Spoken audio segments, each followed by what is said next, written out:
잠언 19장 17절 말씀입니다. 가난한 자를 불쌍히 여기는 것은 여호와께 구워드리는 것이니 그의 선행을 그에게 갚아주시리라. 아멘. 사람이 여호와께 빚을 지게 하는 일이 있습니다. 본래 하나님의 책임에서 빚을 지는 게 아니고요.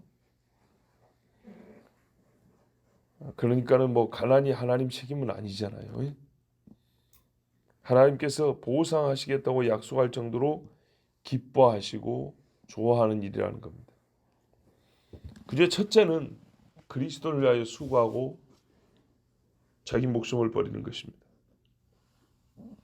이 사람들이 하나님은 생명의 멸관을 준다 했고 그 핏값을 갚아준다 그랬습니다. 갚아준다. 빚을 진 것처럼 하나님이 그렇게 내가 갚아준다 그랬습니다. 그래서 이 순교자들은 하나님이 채무자인 것처럼 갚아달라 그럽니다.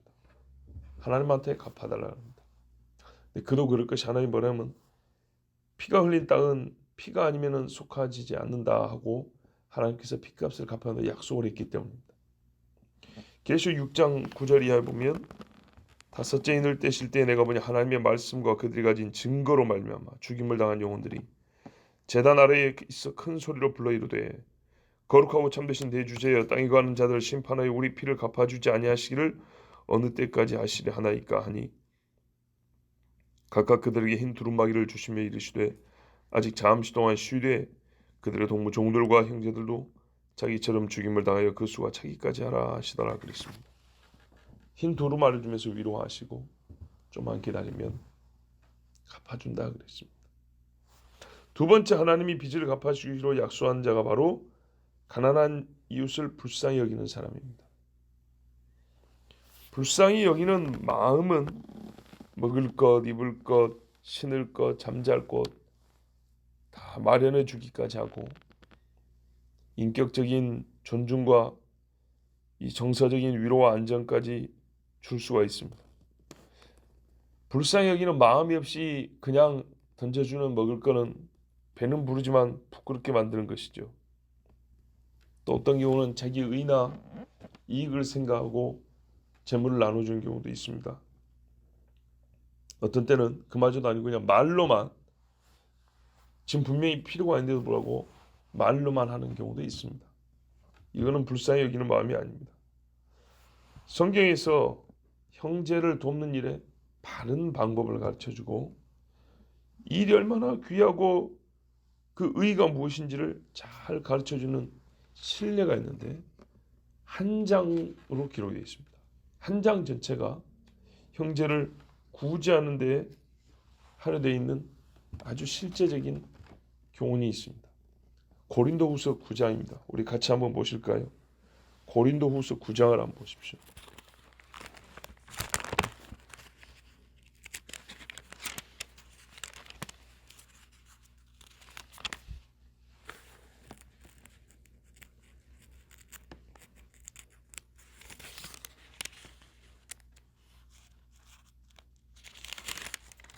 여기 15절까지 있는데 제가 한번 읽어볼게요. 성도를 섬기는 일에 대하여는 내가 너에게 쓸 필요가 없나니. 자, 고린도 교회입니다. 잘 알고 있다는 겁니다. 성도를 사랑하고 구제하는 일에 대해서 이 교회는 성숙할 정도로 잘 알고 잘 행하고 있는 교회입니다. 이는 내가 너희의 원함을 알미라. 내가 너희를 위하여 마케도니아인들에게 아가야에서는 1년 전부터 준비하였다는 것을 자랑하였는데 과연 너희의 열심이 많은 사람들을 분발하게 하였느니라. 마케도냐, 그러니까 데살로니가 같은 지역에서 고린도 교회 성도들이 형제를 위하여 구제하기를 참 잘한다는 소리를 소문을 들었다는 겁니다. 그래서 도전도 받고 분발하게 되었다. 귀감이 되는 교회가 고린도 교회 또는 그 지역에 있는 교회들이라 이렇게 말을 합니다. 3절 보시면 5절까지 그런데 이 형제들을 보낸 것은 이 일에 너희를 위한 우리의 자랑이 헛되지 않고 내가 말한 것 같이 준비하게 하려 함이라. 혹 마케도니아인들이 나와 함께 가서 너희가 준비하지 아니한 것을 보면 너희는 고사하고 우리가 이 믿던 것에 부끄러움을 당할까 두려워함노라. 그러므로 내가 이 형제들로 먼저 너희에게 가서 너희가 전에 약속한 연보를 미리 준비하게 하도록 권면하는 것이 필요한 줄 생각했노니 이렇게 준비하여야 참 연보답고 억지가 아니니라. 자, 이렇게 다른 교회 성도들한테 자랑을 했어요. 고린도 교회는 형제 사랑이 참 커서 헌금을 모아가지고 내가 선교하러 간다거나 이렇게 들릴 때가 되면 도와주라고 이렇게 나한테 그 헌금을 전해준다. 자, 이렇게 다른 교회에 자랑을 했는데 마침 이번에 마케도니아 지방 성도들이 바울 나를 따라서 고린도 교회까지 간다는 거예요. 그러면 이거 확인해 볼 거 아닙니까? 그런데 만약에 이 말이 거짓말이다 그래버리면 실망 내지는 시험 끓여야 되겠죠. 그래서 몇 사람을 먼저 보냈다는 거예요. 먼저 보내서 평상시에 당신들이 바울 선생님 오면 항상 헌금을 준비해 놨다가 불쌍한 형제를 좀 도우라고 이렇게 내주었는데 이번에도 그렇게 잘 준비하고 있습니까? 하고 이번에는 먼저 그걸 좀 확인하겠다는 거예요. 왜? 내가 다니면서 그 이야기를 해놨는데 다른 교회 성도들이 가갖고 보고 안 돼 있으면 상호간의 시험거리가 되니까 먼저 형제들을 보냈다고 3절부터 5절까지 말합니다. 자, 이것이 6절 보세요. 곧 적게 심는 자는 적게 거두고 많이 심는 자는 많이 거둔다 하는 말이로다. 자, 늘 이렇게 가서 확인하는 건 아니지만 이건 뭐냐면 미리미리 준비하여 선한 마음으로 미리미리 준비하여 억지가 되지 않고 갔을 때 억지로 얼굴 보니까 할 수 없이 줘야지 이게 아니라 얼굴을 못 보는 때도 미리미리 준비한 거는 자원하는 마음이 있어서 그런 거란 말이죠. 이런 식으로 하는 것이 참 복된 건데 성경에 보니까 많이 심으면 많이 거두고 적게 심으면 적게 거둔다 했다. 이 말씀대로 7절에 각각 그 마음에 정한 대로 할 것이요 인색함으로 억지로 하지 말지니 하나님은 즐겨내는 자를 사랑하시느니라.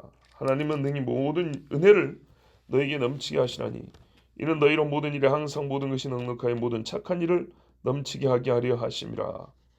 자, 이 6절에 성경을 인용하면서 구제할 때 마음가짐 그리고 하나님께서 약속하신 사랑과 착한 일을 더할 수 있도록 도우시는 은혜가 너에게 주어질 것이라고 그렇게 말합니다. 그러니까 무슨 말이냐면 이 구제를 너희가 참 많이 하고 있는데 거기다 자원하는 마음으로 한단 말이죠. 너희가 이걸 성경대로 하는 거다. 성경대로 잘하고 있다. 그럼 잘하고 있으면 하나님 뭐 하겠어요? 더 은혜를 부어주시겠죠. 이 잘한 일을 더 잘하게 해주실 거다. 라고 첫 번째 성경 인용을 해서 가르쳐 줍니다. 이 6절의 성경은 잠언 11장 24절 25절 말씀인데 흩어 구제하여도 더욱 부하게 되는 일이 있나니 과도히 아껴도 가난하게 될 뿐이니라. 구제를 좋아하는 자는 풍족해질 것이요 남을 윤택하게 하는 자는 자기도 윤택하여지리라. 아멘. 그래서 우리 번역이 좀 문제가 있어요. 원래 6절 번역은 이렇게 안 돼 있고 다르게 돼 있는데 그냥 시간 관계상 넘어갑니다. 그러니까 여기는 많이 뿌려라 이런 말로 돼 있는데요. 원래 말은 좀 다릅니다. 우리 지금 맥락하고 좀 안 맞잖아요. 그죠? 우리 맥락에는 뭐라 했어요? 미리 준비하고 억지로 하지 않고 자원하여 하고 그렇게 해서 하나님께서 이 즐거이 내는 자를 사랑한다는 그 말씀대로 너희를 더욱 사랑하고 선한 일을 할 수 있도록 도우시리라 했기 때문에 6절도 많이 낸다는 것이 아니라 억지가 아니라 즐거움으로 낸다는 말씀을 인용해야 맞겠죠. 자, 그러니까는 번역이 문제가 있는 거예요. 9절에 두 번째 말씀을 인용을 해서 이렇게 미리 준비하고 형제를 구제하는 것이 얼마나 하나님 뜻인가를 가르쳐줍니다. 기록된 바 그가 흩어 가난한 자들에게 주었으니 그의 의가 영원토록 있느니라 함과 같으니라. 시편 112편 9절에 보면 그가 재물을 흩어 빈구한 자들에게 주었으니 여기 그는요 여호와를 경외하며 하나님의 계명을 잘 지키는 사람을 말합니다. 하나님을 경외하며 계명을 지키는 사람은 뭘 하냐? 재물을 가난한 자에게 나눠줄 줄 안답니다. 그의 의가 영구히 있고 그의 뿔이 영광주에 들리리로다 그랬어요. 땅에 있으면서 구제를 하여 하나님 앞에 복을 받는 것으로 끝나는 게 아니라 영원히 이 의로운 행실에 대하여 하나님께서 영광을 준다 그랬습니다. 10절과 11절까지 보면 이 땅에서 맺는 열매들을 말씀하고 있습니다. 심는 자에게 씨와 먹을 양식을 주신 이가 너희 심을 것을 주사 풍성하게 하시고 너희 의의 열매를 더하게 하시리니 너희가 모든 일에 넉넉하여 너그럽게 연보를 함은 그들이 우리로 말미암아 하나님께 감사하게 하는 것이라. 이 봉사의 직무가 성도들의 부족한 것을 보충할 뿐 아니라 사람들이 하나님께 드리는 많은 감사로 말미암아 넘쳤느니라. 자, 보세요. 영원토록 있는 의를 하나님께서 더 쌓게 더 맺게 하실 것이고 또 너희의 이 하는 행동을 보고 옆에 있는 우리도 하나님께 감사하게 된다. 실제로는 성도들의 부족한 것을 보충해주고 또 하나님께 드리는 감사가 거기에 보태져서 그러니까 물질을 바치는 것을 보고 사람들이 하나님께 감사를 더하게 된다는 거예요. 그래서 구제하는 물질과 감사가 이렇게 쌓여가지고 함께해서 하나님께 올라가는 향이 된다. 13절에 참 중요한 의미가 있는데요. 형제들이 이렇게 구제하는 것을 보고 어떤 증거를 얻을 수 있냐, 또 어떤 결과가 또 맺어지는가를 보십시오. 이 직무로 증거를 삼아 너희가 그리스도의 복음을 진실히 믿고 복종하는 것과 형제를 불쌍히 여겨 도울 줄 아는 사람에게는 우리가 뭘 증거로 얻냐면 이 사람이 진짜 복음을 믿는 사람이구나. 진짜 하나님의 복음에 복종하는 거구나. 우리 수요일날 말씀드리면 그리스도의 복음에 합당한 생활을 하는 사람이구나. 진짜 믿는 사람이구나. 이걸 안다는 겁니다. 그들과 모든 사람을 섬기는 너희의 후한 연보로 말미암아 하나님께 영광을 돌리고. 자, 이건 그대로 들으시면 됩니다. 또 그들이 너희를 위하여 간구하며 하나님이 너희에게 주신 지극한 은혜로 말미암아 너희를 사모하느니라. 이렇게 구제하는 사람을 보고 옆에서는 더욱 기도해 준다는 거예요. 하나님, 저 믿음의 사람, 저 선한 사람 하고 기도해 준다는 거예요. 또 형제끼리의 사랑이 더해진대요. 하나님께 너희에게 주신 지극히 큰 은혜로. 그러니까 이렇게 구제하고 형제를 불쌍히 여기는 사람들이 아까 앞에 하나님이 약속했죠. 은혜를 더해준다고. 자, 이런 것들을 다 보면서 같은 형제들이지만 냉랭하고 무자비한 사람에 비해서 사람이 정이 있고 불쌍히 여길 줄 알고 도울 줄 아는 사람은 더 서로 사랑하게 된다 그랬습니다. 말할 수 없는 그의 은사로 말미암아 하나님께 감사하노라. 바울도 개인적으로 이 일들이 얼마나 큰 은사인지요. 무슨 방언 안에 신유 안에 이런 것보다 훨씬 더 크게 하나님께 감사할 이유가 된다 그랬습니다. 자, 여러분, 형제에게 불쌍히 여기는 마음을 가지고 자기의 재물을 나눠주는 것, 음식과 입을 옷을 나눠주는 것, 하나님이 진짜로 기뻐합니다. 그런데요, 우리가 신앙생활 하면서 보면 이거 잘 안 돼요. 잘 안 된다는 말은 하는 사람은 하고 안 하는 사람은 계속 안 해요. 꼭 그럽니다. 우리가 그렇잖아요. 제가 설교를 엄청나게 많이 했다고 볼 수 있죠, 지금. 그런데요, 뭐라고 해야 될까요?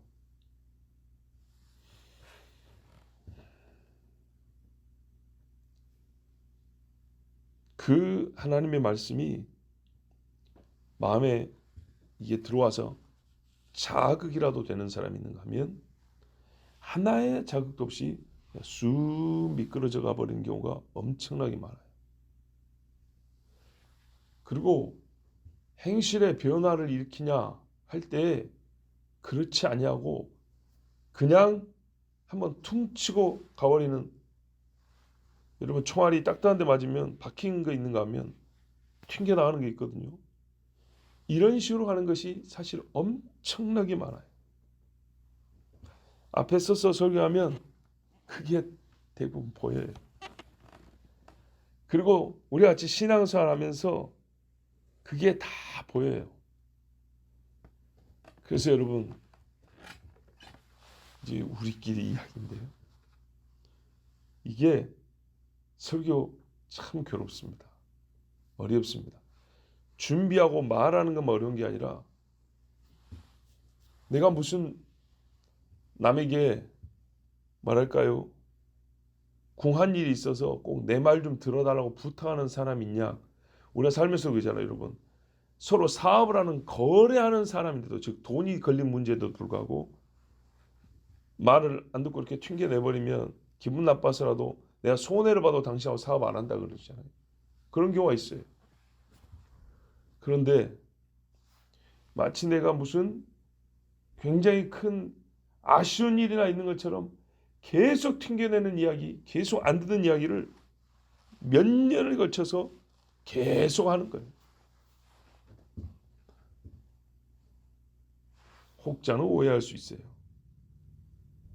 교회에서 일하는 것으로 먹고 사니까 할 수 없이 아쉬운 소리를 계속, 전혀 그렇지 않습니다. 하나님께서 어제 설교 시간에 그랬던가요?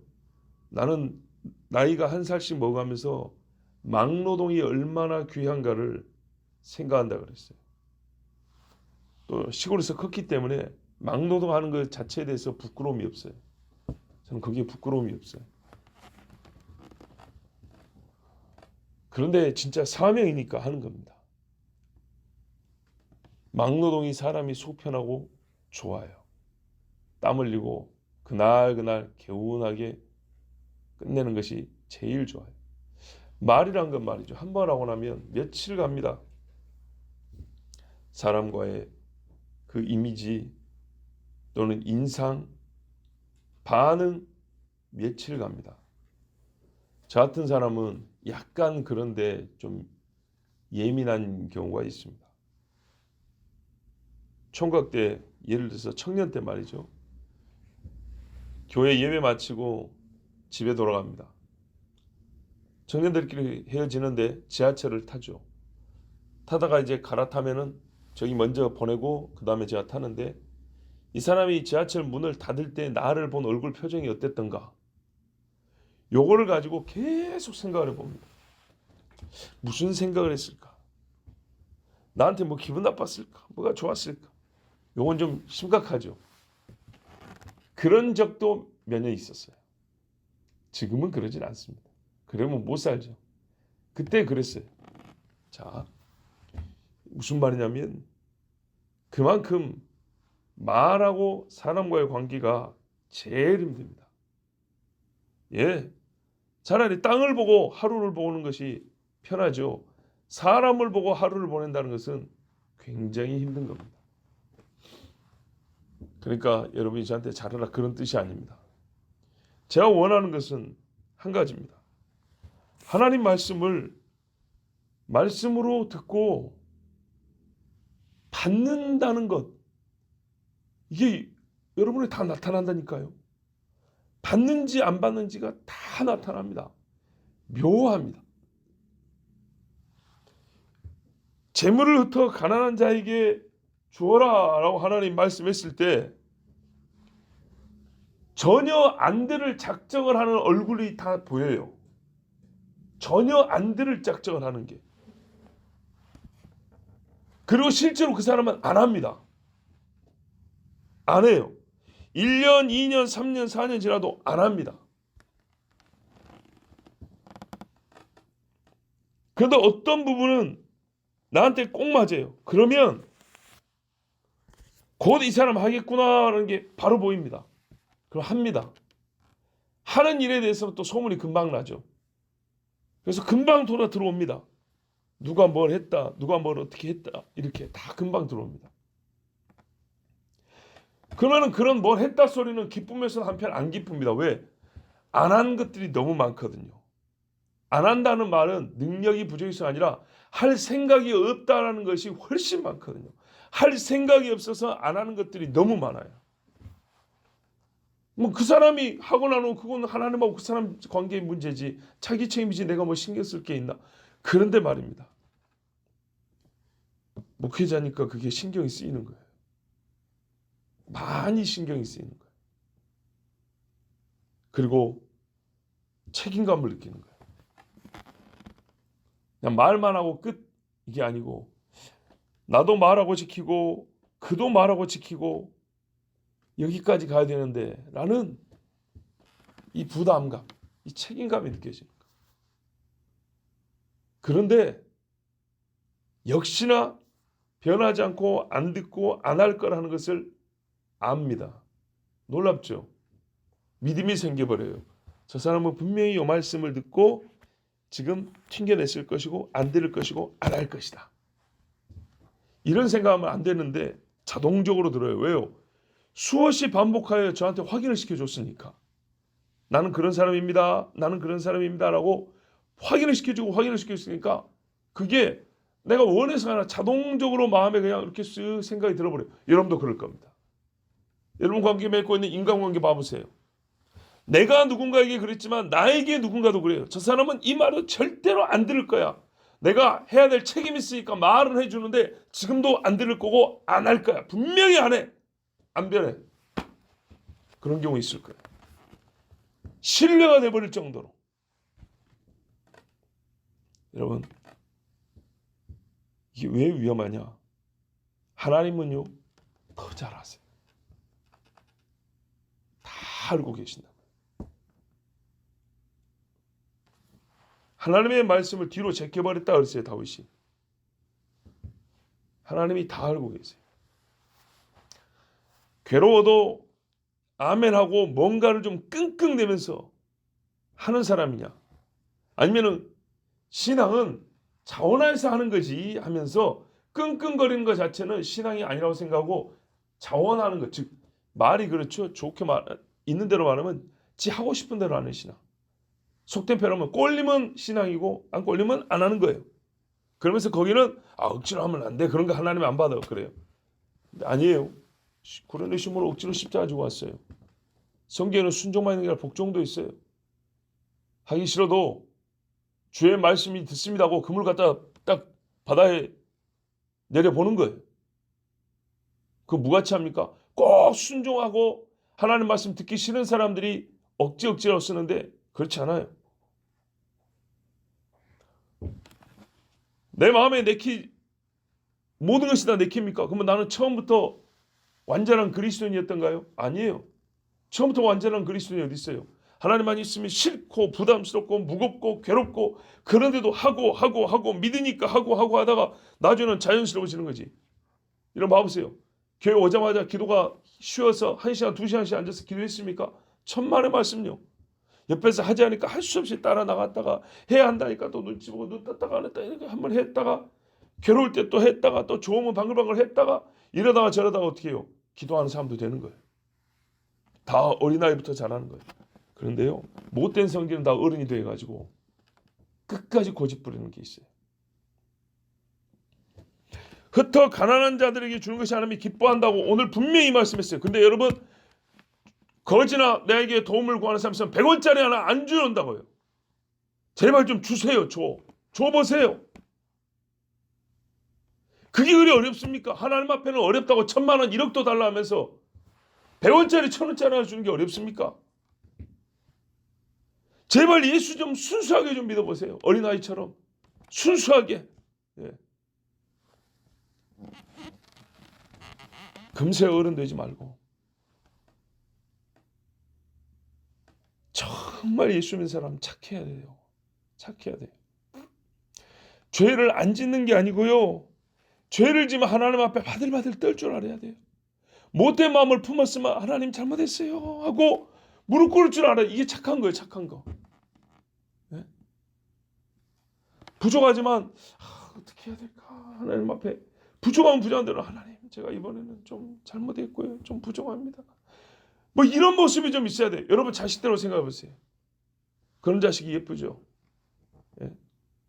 자식인데도 부모보다 더 부모처럼 어른 노릇하는 자식이 이쁩니까? 괘씸하죠. 건방지게 보이죠. 하나님 앞에 그래요. 사람인 주제에 하나님 앞에 얼마나 우리가 건방을 떠는지 몰라요. 하나님 앞에는요, 작아지는 거예요. 좀 착해진 거예요. 근데 우리가 하나님 앞에 마음이 착하지가 않아요. 하나님 앞에 착한 마음을 갖고 있으면 사람 앞에도 착해질 수 있어요. 성경 봐보세요. 얼마나 착한 사람, 선한 일, 착하고 선하다는 말을 많이 하는가. 엄청나게 많이 하고 있어요. 예수 믿는 사람들이 마음이 모진 사람이 많아요. 여러분, 그거 신앙생활 잘하는 거 아닙니다. 신앙생활 40년 가까이 하는데 대단한 불을 뿜는 사람이 신앙생활 잘하는 거 아니고, 하나님 말씀 하나를 붙들고 바들바들 떠는 사람이 잘하는 사람이에요. 진짜 하나님 앞에 변함없이 작은 자로 꾸준하게 있는 사람이 신앙생활 잘하는 거예요. 폭발하듯이 많이 봤어요. 정말 많이 봤어요. 나보고 어떤 류의 사람을 제일 잘하냐고 물어보면 교회 다닌 사람을 내가 제일 잘한다고 말할 수 있어요. 어떤 한 집단을 분류해보라면 교회 다닌 사람을 내가 수십 가지로 분류해낼 수 있어요. 신학 공부 좀 했다는 사람, 열심히 신앙 체험 좀 있다는 사람들 몇 가지로 가려낼 수 있어요. 그 중에 제일이 하나님 앞에 겸손하고 착한 마음을 가진 사람들. 지금은 저에게 누구 보고 누구의 신앙생활이 어떠냐고 목사로서 한번 얘기해 보려고 하면 10년 전하고 20년 전하고는 많이 달라요. 누군가 와서 저 열심히 있는 사람 어떻습니까 하면 지금은 제가 별로 할 말이 없는 사람도 있어요. 누군가는 저 잠잠한 사람이 어떻습니까 하면 많은 이야기를 할 사람도 있어요. 바뀌었어요. 성경을 매일 보며 매일 설교하며 이제는 적지 않은 시간 동안 목회생활을 하면서 보니까 하나님이 기뻐하실 만한 사람이 어떤 사람인지 조금 이제 알겠어요. 예.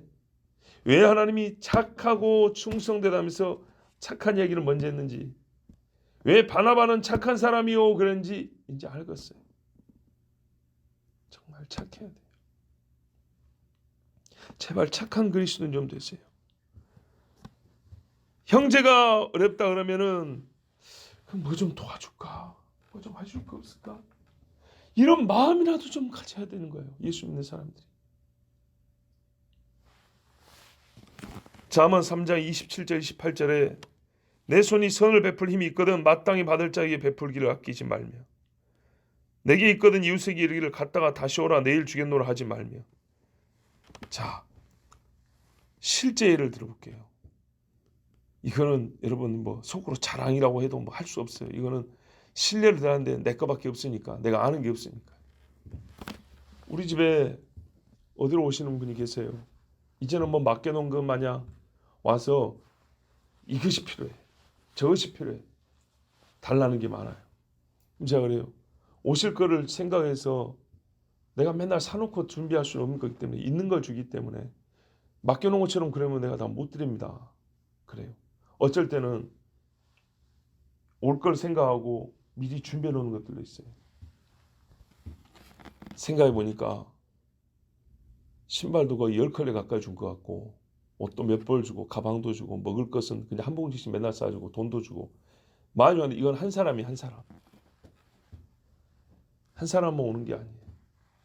전에는 사기꾼들을 많이 하는데 요즘에는 사기꾼들은 안 와요. 한 방에 몇십만 원도 뜯어간 사기꾼도 있고, 하여튼 사기꾼들은 다 처음부터 돈이에요. 근데 다 속아줬어요. 좋아요. 그런데 또 한 분은 역시 옛날에 주먹 좀 썼던 분인데 이제 할아버지가 됐죠. 와요. 이분은 이게 중요해요. 처음 왔을 때는 주먹 자랑하더니 이제는 많이 사람이 낮아져 겸손해졌어요. 같이 줍니다. 그런데 어쩔 때는요, 좀 괘씸할 생각이 들죠. 저 큰 교회들도 많고 큰 데도 많은데 꼭 이 작은 교회 목사한테 와가지고 달라는 거예요. 보면은 옛날에 사회생활 할 때 교만하게 살았을 사람이고 자기 배를 위해서 살았던 사람인데 지금 없으니까 약간 저 겸손한 척 막 그런 게 다 보여요. 그리고 목사한테 왔고 그냥 좀 도와주십시오 하면 되는데 착하게 살아야 되고 막 믿음이 어쩌고 교회를 가지 목사님을 쓸데없는 아부러요. 굉장히 듣기 싫어요. 그런 거. 차라리 그러지 말고 그냥 배고픕니다 그러면 될 거를. 자, 이렇게 해서 도와주는데 그러면 어떻게 마음이 때로는 기분이 좀 나쁠 때도 있죠. 그래서 기분이 좀 그럴 때가 있어요. 근데 이분이 몇 달 동안 안 오는 거예요. 그래서 제가 하나님께 뭐라고 기도했냐. 하나님 잘못했습니다 그랬어요. 다시 보내주세요.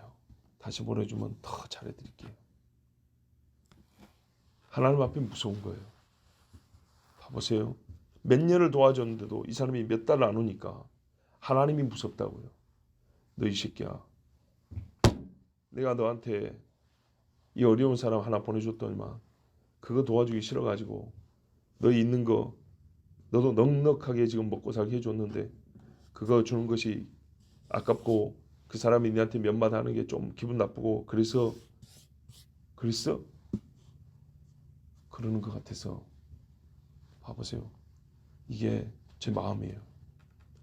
그래서 여러분이 조금만 하면 저도 상처를 받아요. 최근에 몇 년 만에 입술이 2번 지었어요. 몇 년 동안 안 지었다가 요 몇 주 사이에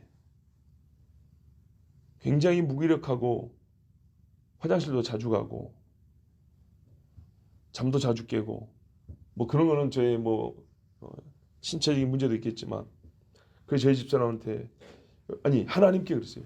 왜 그럴까요? 왜 그럴까 그랬는데 난생 처음으로 제 입으로 저한테 이런 말 해봤어요. 나 상처받았나 보다. 제가 여러분한테 상처받았다 소리 그런 소리 하지 말아 했잖아요. 근데 제 자신을 진단해 볼 때 뭐라고 진단할 게 없는 거예요. 근데 딱 이렇게 마음이 자연스럽게 떠오는 소리가 내가 상처를 받았나 보다. 몸이 이렇게 반응을 몇 주 동안 하는 거 보니까 상처를 받았나 보다. 그랬어요. 그래서 하나님 앞에 기도했어요. 그렇게 한편의 여린 마음을 갖고 있습니다. 근데 저는 이게 감사해요.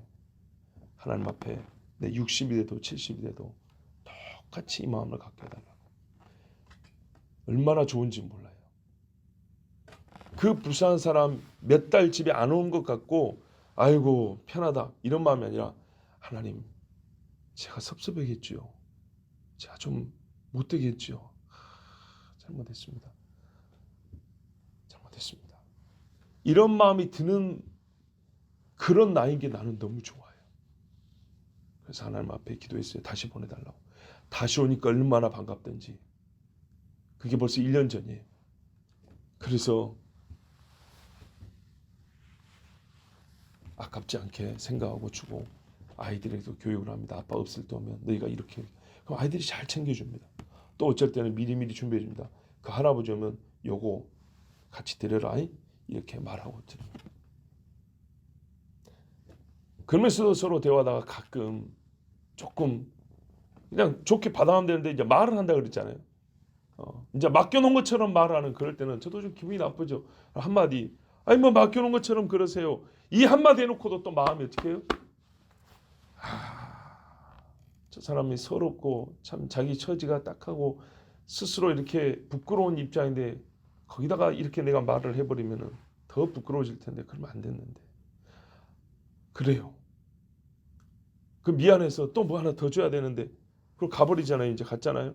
그럼 애기 시켜서 그 할아버지 좀 다시 불러와라 하는데 못 찾고 돌아오고 그래요. 이게 뭐냐? 뭘 지금 내가 구체적으로 뭘 줬다는 얘기하는 게 마음을 얘기하는 거예요. 마음.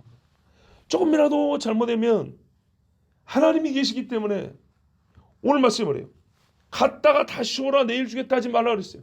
때로는요. 나 다음에 오면 요거 남겨놨다 다음에 줘야지. 그러다가 이 말씀이 딱 떠오르는 거예요. 다시 오라 하지 마라 그랬다.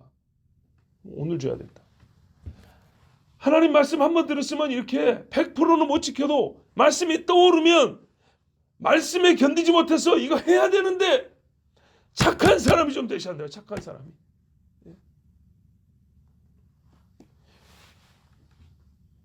뭘 그렇게 나 기분 나빠이 알아서 해. 목사 니 오늘 알아서 잘해. 그러지 말고. 예?